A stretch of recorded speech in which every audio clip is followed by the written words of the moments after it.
change resistance from multiple points of leverage.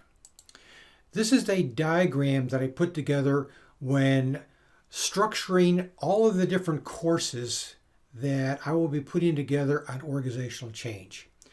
Each part flows from an understanding of why organizations need to change, into the types of change, how people change. Always remember, organizations do not change, people within organizations change, and you have to have that as a foundational step. You also have to be able to analyze and diagnose what needs to be changed as well as what needs to be protected.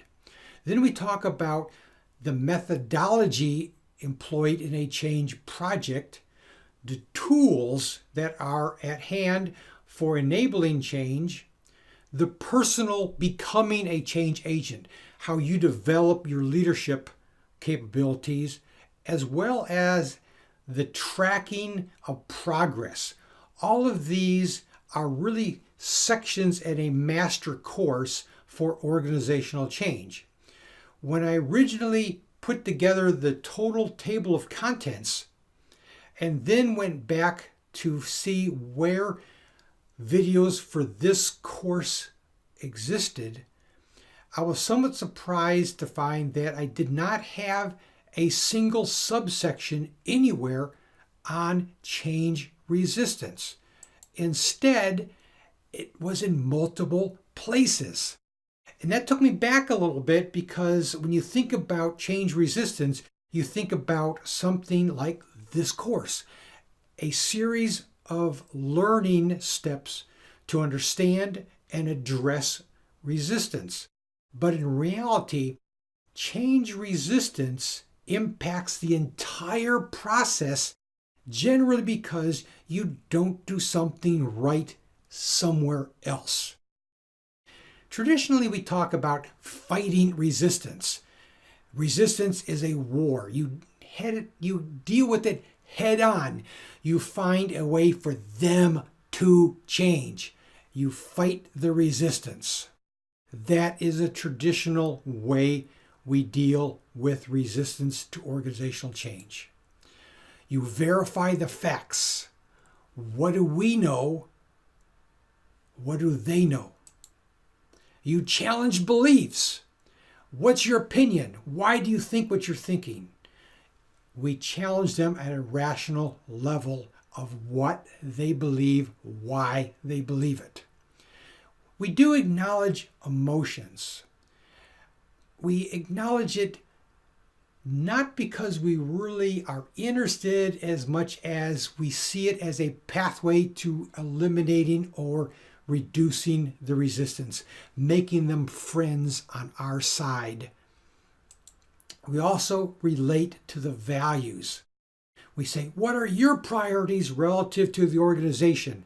Are you putting your personal agenda ahead of the organization's? It becomes a loyalty issue.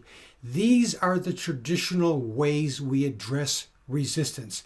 This is the default, but is it the best way? The trigger for resistance is often a hidden.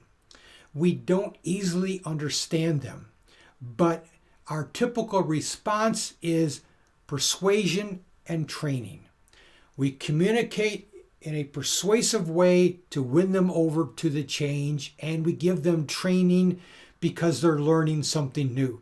This is the way we traditionally approach change from an implementation point of view, as well as when resistance occurs. But let's think about this a little bit more. Too often we think about all change coming from the same way, the same purpose, the same foundation, but in reality we need to separate them into two separate places of where the change might originate. First is the change objective itself. What are we trying to change? What is the end state we're trying to get to? But more important in some ways is the methodology that we are putting in place to move people through the change process. They may agree with the objective but disagree with the methodology, or they may disagree with the objective itself because we did not protect what needs to be protected while defining the change objective. So we need to think through two sources then of resistance. So the change objective, is it unclear? Is it aligned with the organization processes that are already in place? This gets into deciding what needs to be changed and what doesn't change and how that is connected together. We also need to have the change objective be non-controversial or non-confrontational with the existing culture or the normal way of doing business. To the extent that we have a change objective that is culturally in violation in some way, we're talking about a different change objective, or the objective itself may be subordinate to a larger cultural change. There's also the personal agendas. To what extent does the change, the organizational change objective, impact personal agenda, what people believe about themselves and what their identity is within the organization?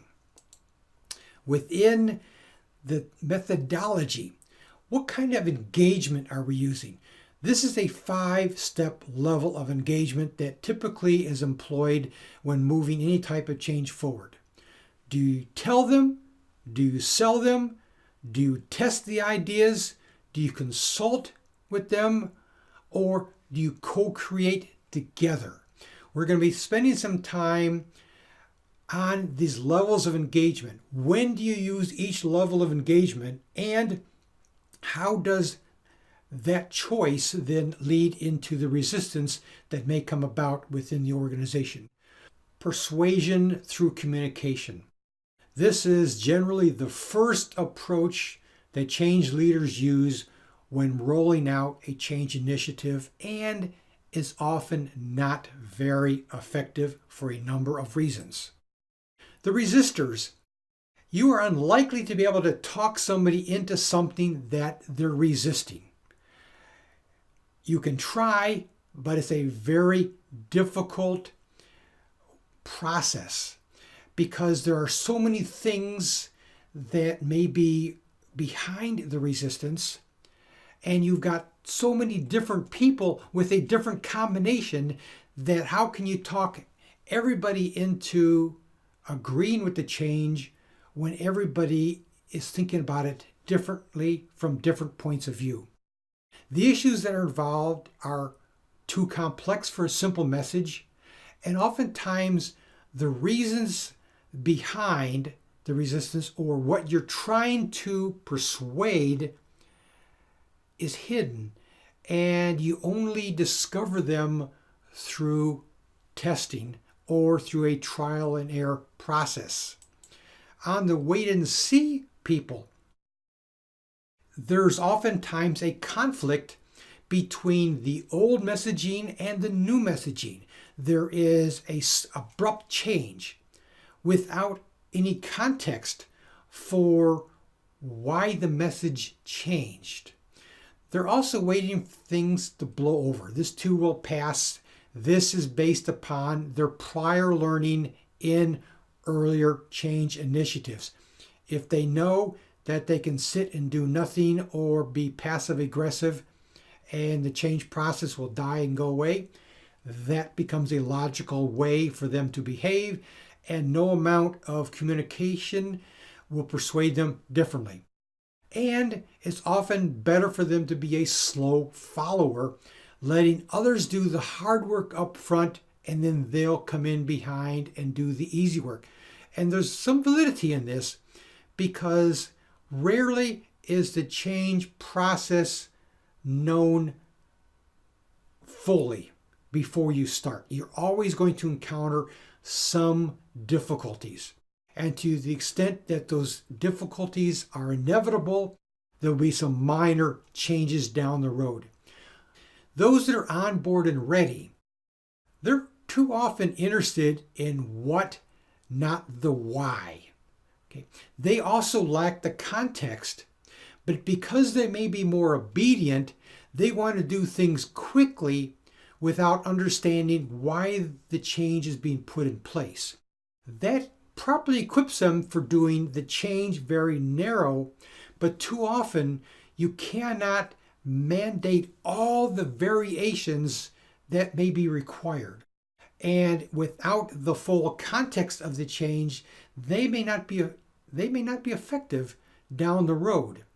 Also, they can also hijack the change initiative for their personal benefit. If they jump on quick, they can become part of the leadership team and move it in their direction. This can lead to other problems and other resistance down the road. Training. Training is the second default. We know that change requires different ways of doing things, and that is the role of training and development of people. Training, though, needs to be aligned with where the individual's stage of change is. There's 5 stages of change. The first 3 are critical when implementing change. And if you're putting a change process in place that is misaligned with where they are in the change process, it's a wasted effort. First is the ignorance of the problem. Do they understand the context of the problem being solved? If that context is not there, it's a wasted effort, and the confusion, because they're seeing action taking place that does not match their understanding of the world or the organization from their previous point of view. Second, do they have a decision to change? Oftentimes we think that people will quickly change, when in reality, even after they understand the context of the problem, they have not yet made the decision to move forward for change. Third, the preparation stage. This is when it is now appropriate for training. This is where people leading change too often think the entire organization is. That all we need to do is prepare them for training in stage 3, and they're ready to go into stage 4, the action. If we approach it from the action point of view, it's really too late, because they're not trained, they're not on board, they don't understand the context. The resistance depends on the perspective of the people involved. From the manager's point of view, from what we think when we implement change, people are just resistant to everything. People are going to resist. Let's plan for the resistance and deal with it when it happens. It's inevitable. That's our point of view. But the change recipient's point of view is very different. To them, it may be too hard to learn something new.